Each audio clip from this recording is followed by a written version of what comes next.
one of the things, whenever I'm going to do a public speaking engagement, one of the things that always concerns me is, what are my audience going to be like? Because I've died horribly on various occasions, and normally it's been about pitching my speech at slightly the wrong level, the wrong kind of political level particularly. I would imagine, guessing, that most of you would not like to define yourselves by anything in particular because you're all kind of crazy maverick individuals, right?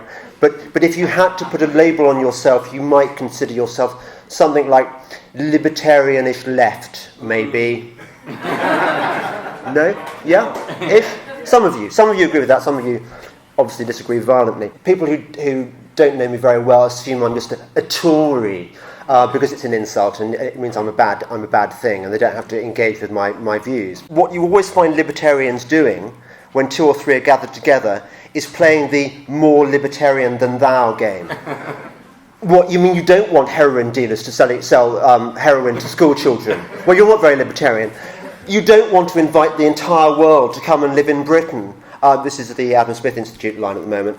Then you're not a libertarian. But here we are at an event which is being staged by one of my total heroines I love, Claire Fox. We differ on a few issues, probably the monarchy and stuff like that, maybe private education, I don't know. Although I've heard Claire arguing on the Moral Maze before now that she wished every school could be like Eton, and I rather agree with that. There isn't a party out there that really represents our views. I'm currently a member of two parties for complicated reasons, of UKIP, which I joined in the days when it was talking about exciting stuff like flat taxes, and I joined the Conservatives in order to get a cheap pass to the Conservative conference. I agreed very strongly with something Janelle said about the EU referendum.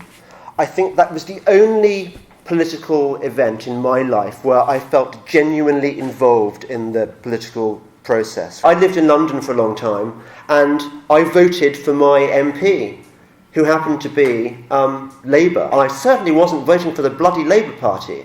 I was voting for Kate Hoey, because I liked her, and she supports fox hunting. A lot of my smarter friends, particularly the ones who'd been to school, aka Eton, they did seem unusually unhealthily drawn to voting Remain. And I would quiz them on this, and I would try and get a sort of a solid argument as to why it was a good thing to remain in this corrupt, sclerotic superstate.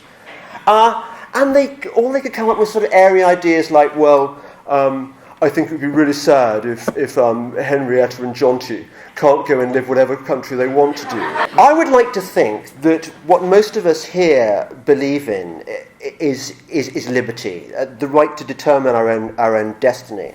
And I think most of us here are actually on the right side of the argument. And our enemy is the political class. This cosy stitch-up between the bankers, the lawyers, the big corporations and the political class.